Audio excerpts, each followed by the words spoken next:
네, 2020년 5월 26일 화요일 매일 성경 묵상과 함께 아침을 시작하도록 하겠습니다. 오늘 함께 나눌 말씀은 시편 23장 1절에서 6절 말씀입니다. 우리가 너무 잘 아는 말씀이죠. 제가 봉독합니다. 여호와는 나의 목자시니 내게 부족함이 없으리로다. 그가 나를 푸른 풀밭에 누이시며 쉴만한 물가로 인도하시는도다. 내 영혼을 소생시키시고 자기 이름을 위하여 의의 길로 인도하시는도다. 내가 사망의 음침한 골짜기로 다닐지라도 해를 두려워하지 않을 것은 주께서 나와 함께 하심이라. 주의 지팡이와 막대기가 나를 안위하시나이다. 주께서 내 원수의 목전에서 내게 상을 차려주시고 기름을 내 머리에 부으셨으니 내 잔이 넘치나이다. 내 평생의 선하심과 인자하심이 반드시 나를 따르리니 내가 여호와의 집에 영원히 살리로다. 아멘.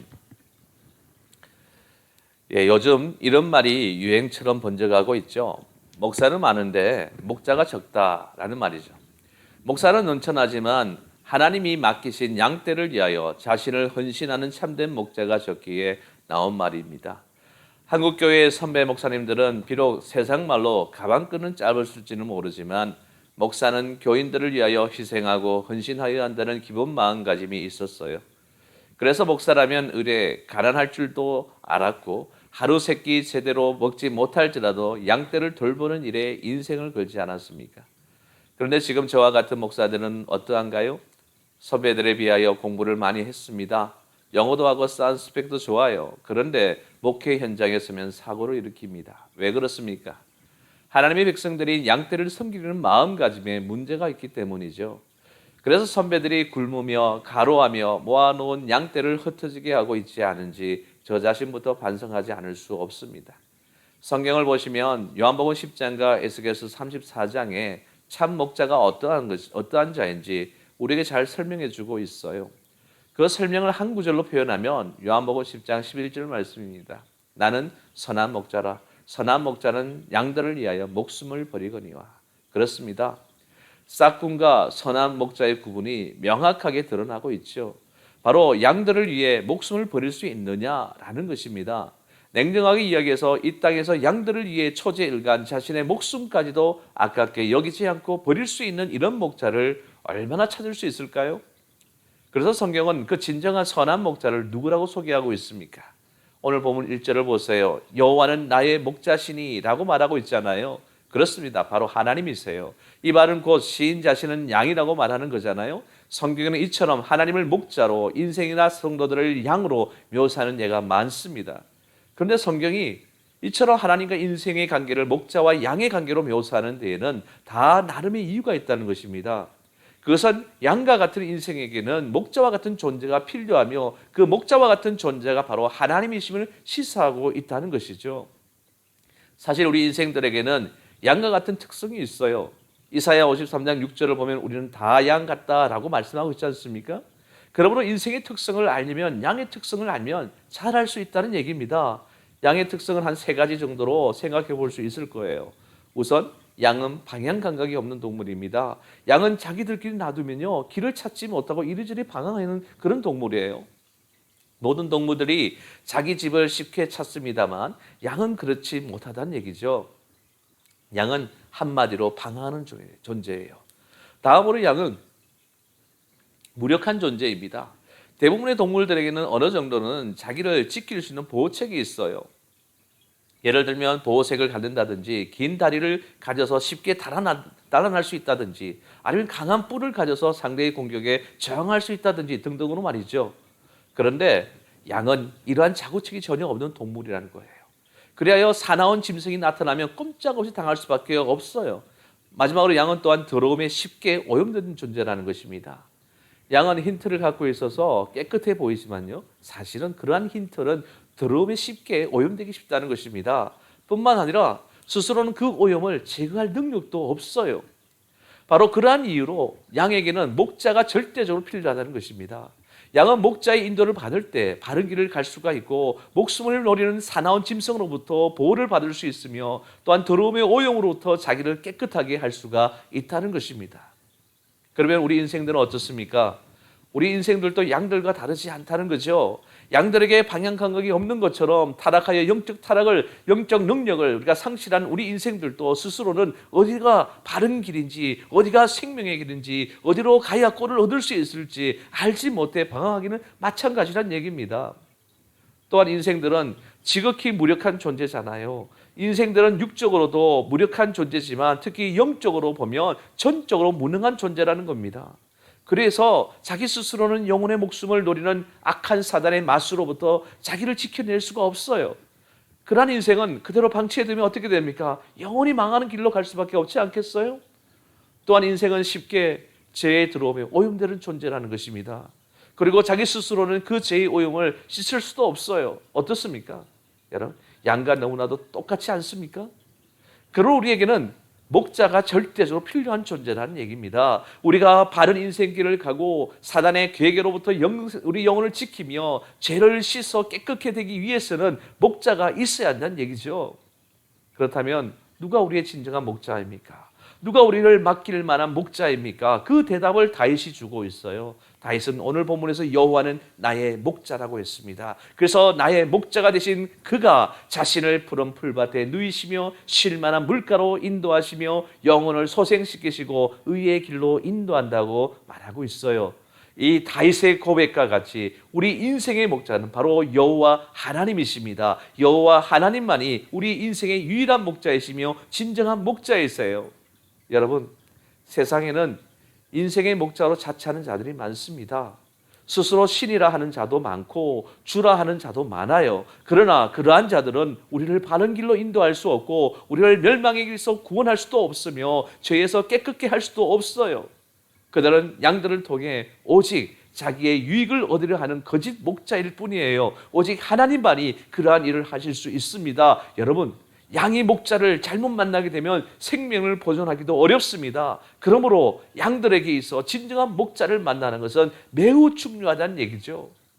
그러한 점에서 우리가 참 목자가 되시는 여호와 하나님을 만난 것은 참으로 기쁘고 다행한 일이 아닐 수 없습니다. 그렇다면 여러분, 선한 목자 되신 주님을 따르는 자에게 어떤 유익이 있을까요? 오늘 본문에서 몇 가지 말씀하고 있습니다. 우선 첫 번째로 부족함이 없습니다.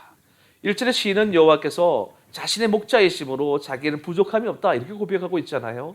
여기서 부족함이 없다는 말은 하나님의 인도하심을 받는 자의 상태를 묘사한 것입니다. 그렇습니다. 하나님이 친히 인도하시고 보살피는데 뭐가 부족하겠어요? 여러분, 출애굽한 이스라엘 백성들을 한번 보세요. 그들은 하나님이 인도하시고 보살핌으로 광야에서 부족함이 없지 않았습니까? 그들은 무려 40년간이나 먹을 것, 마실 것, 입을 것, 신을 것이 나지 않는 광야에서 생활했지만 아무런 부족함도 느끼지 못했어요. 또 사르밧 가부를 보세요. 그 여인에게는 겨우 한 번 먹을 양의 기름과 밀가루만 있었지만 하나님의 보살피셨을 때 통의 기름과 가루와 병의 기름이 고갈되지 않았잖아요. 이렇게 하나님을 목자로 삼아 그의 인도함을 받는 자에게는 부족함이 없게 되는 것은 하나님이 바로 만물의 주인이시자 전능자이시기 때문에 가능한 것입니다. 그러하기에 하나님은 당신을 목자로 삼아 따르며 의지하는 자들을 아무것도 없는 상황에서도 부족함이 없게 인도하시는 것입니다. 바울은 자신이 어떠한 형편에 처하든지 자족하기를 배웠다고 하였는데 이는 하나님이 좋은 것으로 채우심을 믿었기 때문에 그렇게 고백할 수 있었던 거예요. 오늘 우리도 이러한 바울의 자족함이 있어야 합니다. 양들은 목자가 공급하는 것으로 만족해야 합니다. 우리 역시 그러한 만족을 누리며 살아가는 하나님의 양떼들이 다 되시기를 주님으로 간절히 축원합니다. 두 번째 유익은 영혼의 안식을 누릴 수가 있어요. 2절에서 시인은 선한 목자로서의 하나님의 행동을 한 폭의 그림처럼 묘사하고 있어요. 그가 나를 푸른 풀밭에 누이시며 쉴 만한 물가로 인도하시는도다. 여러분은 이 구절을 읽으면서 무엇을 느끼십니까? 평화, 안식, 만족 이러한 것이 느껴지지 않습니까? 본 구절을 읽는 사람이라면 누구나 그러한 느낌을 받게 마련이에요. 푸른 풀밭이 펼쳐져 있고 그 사이로는 잔잔한 시내가 흐르며 그 시냇가에 포만감에 젖은 양떼들이 한가롭게 누워있는 모습, 정말 평화롭지 않습니까? 선한 목자이신 하나님은 자기의 양떼들에게 이러한 평화와 안식과 만족을 주신다는 거예요. 여러분들 팔레스틴 땅을 보세요. 1년 중 반 이상이 항무지로 변하는 땅입니다. 이 사실을 감안한다면 양들에게 좋은 풀을 먹이기 위한 목자의 노력이 얼마나 대단한 것인지 짐작할 수 있지 않습니까? 그리고 세찬 물결이 흐르는 시내로 인도하지 않고 양들이 안심하고 물을 마시고 쉴 수 있는 잔잔한 시내로 인도하는 목자의 섬세한 배려 또한 느낄 수 있잖아요. 양을 기르는 목자의 이러한 행동은 양들에게 최고의 만족과 기쁨을 안겨주기에 부족함이 없다는 것입니다. 더 이상 바랄 것이 없는 상태란 얘기입니다. 그와 같이 하나님은 선한 목자로서 우리 인생들에게 최고의 만족과 기쁨을 주기 위하여 애쓰고 또한 수고하신다는 거죠. 여러분, 사람들은 누구나 영혼의 안식을 누리기를 원합니다. 그래서 나름대로 자신의 영혼이 안식할 곳을 부지런히 찾고 있어요. 어떤 사람은 돈을 영혼의 안식처로 삼으려고 해요. 또 어떤 사람은 강한 권력을, 또 어떤 이는 높은 명예를 영혼의 안식처로 삼아요. 또 어떤 사람들은 세속 종교를 영혼의 안식처로 삼으려고 합니다. 하지만 그러한 것들은 결코 영혼으로 안식을 누리게 할 수가 없다는 것입니다. 그러한 것들은 모두 거짓 목자와 같아서 영혼으로 평안히 쉬게 하지 못하는 것은 물론 궁극적으로는 영혼을 영원한 파멸에 이르게 한다는 거예요. 거짓 목자에게 맡겨진 양을 한번 생각해 보십시오. 그 양들이 평안하겠습니까? 그 궁극적인 결과가 무엇이겠습니까? 파멸이지 않겠어요? 거짓 목자는 양의 안위에는 도무지 관심이 없습니다. 거짓 목자의 관심은 오직 자기의 이기적인 탐심을 채우는 데만 급급하다는 얘기입니다. 그래서 거짓 목자의 인도를 받는 양들은 흩어지게 되고 그로 말미암아 사나운 짐승들에게 잡아 먹히게 되고 마는 거예요. 그러므로 양과 같은 우리가 영혼의 안식을 누리려면 선한 목자이신 하나님께로 나가야 합니다. 할렐루야. 여러분은 오직 선한 목자이신 하나님을 의지하며 그분의 음성을 쫓아 행함으로써 영혼의 안식을 누리고 풍성한 생명을 얻으시기를 주님의 이름으로 간절히 축원합니다. 또한 세 번째 유익은 뭘까요? 의의 길로 인도하신다는 거예요. 3절에 하나님은 시인을 의의 길로 인도하신다고 하였어요. 여러분, 양무리는 한 곳에 머물러 있어서는 안 됩니다. 한 곳에 오래 머물게 되면요, 풀밭은 황폐해지고 그로 인해서 양들이 병에 걸릴 수가 있어요. 그러므로 목자는 양무리를 이끌고 자주 옮겨 다녀야 한다는 얘기입니다. 그와 같이 선한 목자이신 하나님도 당신의 양무리인 우리 성도들을 늘 같은 장소에 놔두지 않는다는 거죠. 하나님은 우리 성도들로 보다 신선한 영적 양식을 얻고 또 건강한 신앙을 유지하도록 하기 위하여 우리를 늘 새로운 신앙의 환경으로 인도하십니다. 시인은 그렇게 하나님이 성도들을 이끄는 길을 의의 길이다 이렇게 표현하고 있어요. 왜냐하면 하나님의 성도들을 이끄시는 길은 곧 성도들의 유익을 위한 길이기 때문입니다. 그런데 여러분, 우리가 여기서 알아야 할 중요한 사실이 있어요. 그것은 의의 길이 반드시 똑바르고 넓어서 평탄하기만 한 길은 아니라는 얘기입니다. 여기서 말하는 의의 길은 인간적인 기준에서 안전한 길이 아니에요. 이 길은 목자이신 하나님이 보시기에 안전한 길을 이야기하는 것입니다. 이스라엘의 땅은 대부분이 산악지대예요. 그래야 낮은 계곡으로 이동할 경우 갑자기 많은 비가 쏟아지면 양무리들이 순식간에 형성된 거친 물길에 휩쓸릴 수도 있어요. 때문에 목자는 이런 길을 절대적으로 피한다는 것이죠. 그리고 맹수나 도둑이 나타나기 쉬운 지역도 피해야 합니다. 그러다 보니 목자는 때론 길을 우회해서 먼 길로 가기도 하고 때로는 험한 지역으로 가기도 한다는 거죠. 때문에 그처럼 목자가 인도하는 길은 양무리에게 입장에서는 고생이 되기도 한다는 얘기입니다. 하지만 어떻습니까? 비록 고생이 되기는 하지만 그 길이 진정한 안전한 길이요 생명을 보존하는 길이지 않겠습니까? 그와 같이 하나님이 우리를 인도하는 의의 길은요 평탄하지만은 않다는 얘기입니다. 하나님이 인도하는 길은 성도들에게 때로는 많은 시련을 주기도 해요. 그래서 왜 하나님은 우리를 이렇게 힘든 길로 인도하시는지 모르겠다는 그런 의구심이 들 때도 있잖아요. 신앙생활 하는 것은 정말 힘들게 느껴질 때도 많습니다. 그러나 여러분, 하나님이 여러분을 고생시키려고 일부러 여러분을 그런 길로 인도하시는 것이 아니잖아요. 그 길이 여러분을 위한 최선의 길이기에 그 길로 인도하시는 것입니다. 그 길이 아니면 여러분이 생명에 이를 수 없기 때문에 그 길로 인도하는 거예요. 그러므로 우리는 고생은 되더라도 안전한 길을 택해야 하지 않겠습니까?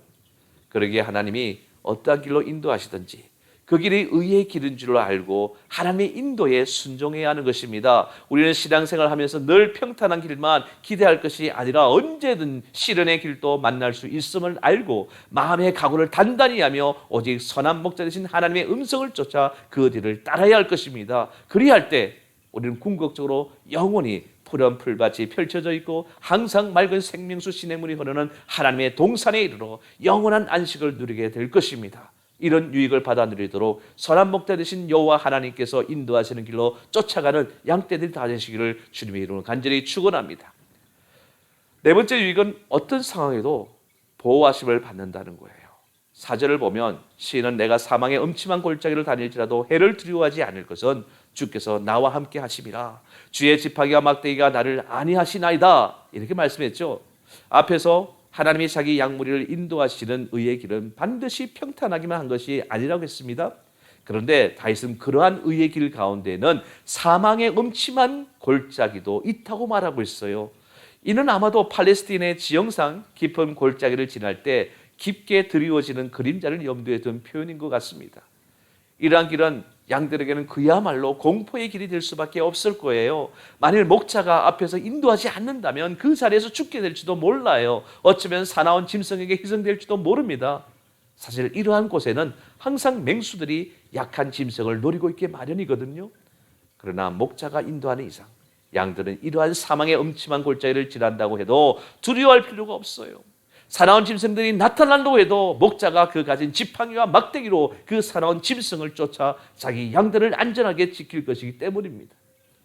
여러분, 목자가 양무리를 인도하는 길에 어둠이 짙게 드리워져 두려움을 느끼게 하는 골짜기가 있는 것처럼 하나님이 우리 성도들을 인도하시는 길에도 사망의 어두운 그림자가 드리워지는 그런 골짜기가 있을 수 있습니다. 그렇습니다. 우리 앞에는 늘 푸른 풀밭과 실만한 물가만 있는 것이 아니에요. 정말 살 소망도 가질 수 없는 것처럼 여겨지는 죽음의 그림자도 드리워진 것을 지나야 할 때도 있다는 것입니다. 감당하기 어려운 슬픔, 힘에 부치는 고난을 당할 때가 있어요. 한낮인데도 앞이 캄캄하고 땅이 꺼지는 듯한 충격을 겪을 때도 있다는 것입니다. 이럴 때 우리는 어떻게 해야 할까요? 바로 선한 목자이신 하나님을 바라보아야 하는 것입니다. 할렐루야. 우리와 함께 하시는 하나님을 의뢰해야 합니다. 그리할 때 우리는 두려운 사망의 그림자도 극복할 수 있어요. 여러분도 선한 목자 되신 여호와 하나님에 대한 이런 확신을 가지므로 어떠한 상황에서도 담대하게 그분을 쫓아가는 양떼들이 다 되시기를 주님의 이름으로 간절히 축원합니다. 다섯 번째 유익은 날마다 은혜가 흘러넘친다는 거예요.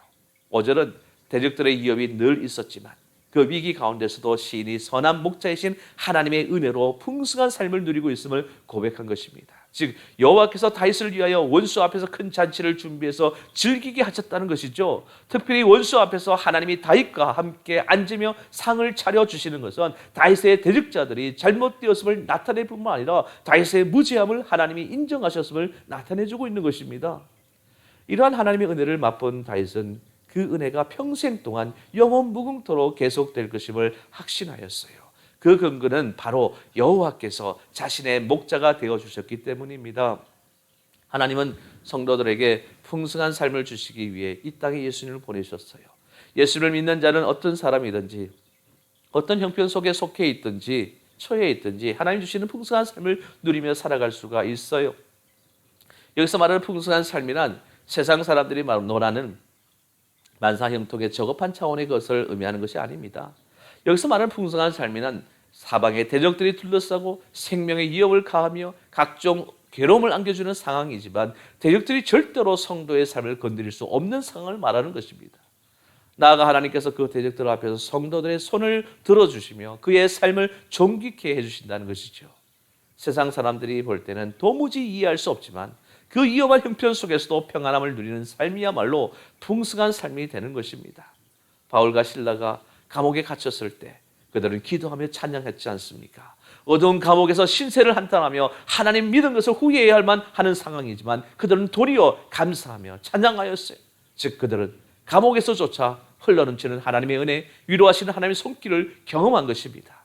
이러한 형편을 세상 사람들이 볼 때는 도무지 이해할 수 없는 광경이잖아요. 그런데 여러분 기억하십시오. 하나님은 사랑하는 자에게 이렇게 차고 흘러넘치는 풍성한 은혜를 주시기를 기뻐하신다는 것을요.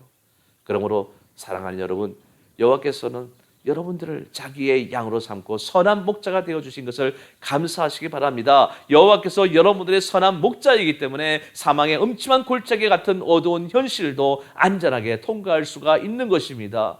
여러분, 자신은 불가능하다고 생각할지라도 여호와께서 목자가 되셨기 때문에 통과할 수 있는 거예요. 부디 주님의 약속의 말씀을 믿으시기를 바랍니다. 그리고 마지막 유익은 하나님의 선하심과 인자하심이 일평생 성도들을 따른다는 것입니다. 6절을 보면 다윗은 내 평생의 선하심과 인자하심이 반드시 나를 따르리니 내가 여호와의 집에 영원히 살리로다 라고 자신의 신앙을 고백하고 있어요. 여기서 선하심을 원어로 터브입니다. 그런데 히브리어 터브는요, 하나님께 창조 사역 당시에 당신이 지으신 피조물들을 보시고 하신 말씀 곧 좋았더라와 같은 말이에요. 그러므로 하나님의 선하심이란 하나님의 뜻과 목적에 맞는 것을 의미합니다. 이러한 하나님의 선하심이 다윗 자신을 따른다는 것입니다. 그러니 그의 삶의 결국이 좋지 않을 수가 있나요? 한편 인자하심에 해당하는 원어는 헤세드인데, 이는 하나님의 피조물, 특히 하나님의 택한 자들에 대한 변함없는 사랑을 나타내고 있어요. 이런 하나님의 사랑이 평생 동안 다윗을 따른다면 그가 염려할 것이 무엇이겠습니까? 그러기에 다윗은 마치 사망의 골짜기와 같은 상황에 처하여도 낙심하지 않고 하나님을 바라보고 참여할 수가 있었던 거예요. 특별히 여기서 따르다에 해당하는 원어 라다프인데요, 주로 적이 추격해 올 때 쓰는 말입니다. 따라서 이 단어는 부정적인 상황을 연상시키는 단어죠. 하지만 시인은 이 단어를 통하여 자신의 원수 대신에 하나님의 선하시고 인자하심이 자신을 끈질기게 따라 붙을 것임을 나타내고 있다는 것입니다. 이제 다윗에게 있어서 적은 더 이상 라다프의 주어가 되지 못하고 오직 하나님의 선하심과 인자하심이 라다프의 주어가 된다는 얘기입니다. 그래서 시편 136장을 보면 시인은 여호와의 인자하심이 영원하다는 말을 26번에 반복하고 있어요. 다윗이 이런 확신을 가지고 있었기에 자신이 여호와의 집에 영원히 거할 것이라고 고백하고 있는 것입니다. 여기서 여호와의 집은 1차적으로는 성전을, 좀 더 나아가서는 하나님의 주권 아래서 하나님의 백성들이 사는 곳을, 그리고 궁극적으로는 천국을 가리키죠. 결과적으로 이런 다윗 자신의 영원한 안전을 노래한 것입니다. 그러면 이렇게 하나님의 선하심과 인자하심이 추격하듯 따르는 것은 비단 다윗에게만 해당될까요? 아닙니다. 이는 하나님을 믿고 의뢰하는 그의 모든 백성에게 해당되는 일이에요. 곧 우리 성도들이 그러한 일의 주인공이라는 얘기입니다. 그렇게 우리에 대한 하나님의 사랑은 영원히 변하지 않을 것이며, 하나님은 당신의 선하신 뜻과 목적에 따라 우리를 선한 길로 인도하시고 보호하시며 지키실 것입니다. 부디 여러분은 이 사실을 믿으시기 바랍니다. 이러한 사실을 믿을 때 우리는 두려움 없이 하나님을 섬기며 당당하게 이 세상을 살아갈 수가 있을 것입니다. 그리고 어떠한 대적들의 공격과 위협 앞에서도 흔들리지 않는 신앙을 가지게 될 것입니다. 진정 이런 유익의 주인공이 저와 여러분들이 되도록 여호와 하나님만을 목자로 삼으시는 그분의 양떼들이 다 되시기를 주님 이름으로 간절히 축원합니다. 우리 오늘 말씀을 생각하면서 함께 찬양하기를 원합니다. 찬송가 569장, 통합찬송가 442장, 선한 목자 되신 우리 주, 그 570장을 부르죠. 570장, 주는 나를 기르시는 목자, 통합찬송가 453장입니다. 주는 나를 기르시는 목자요, 나는 주님의 귀한 어린 양, 푸른 풀밭 맑은 시냇 물가로 나를 늘 인도하여 주신다. 주는 나의 좋은 목자, 나는 그의 어린 양, 저를 따라 꼴을 먹여주시니 내게 부족함 전혀 없으라. 예쁜 새들 노래하는 아침과 너를 비키는 고운 항온에 사랑하는 나의 목자 음성이 나를 언제나 불러주신다. 주는 나의 좋은 목자, 나는 그의 어린 양, 저를 따라 꼴을 먹여주시니 내게 부족한 전혀 없어라. 못된 짐승 나를 해치 못하고 거친 비바람 상치 못하리. 나의 주님 강한 손을 펼치사 나를 주야로 지켜주신다. 주는 나의 좋은 목자, 나는 그의 어린 양. 저를 따라 꼴을 먹여주시니 내게 부족함 전혀 없어라.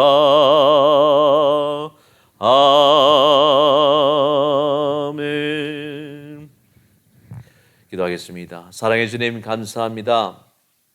우리는 다 양 같아서 그릇 행하는 그런 양 같은 존재입니다.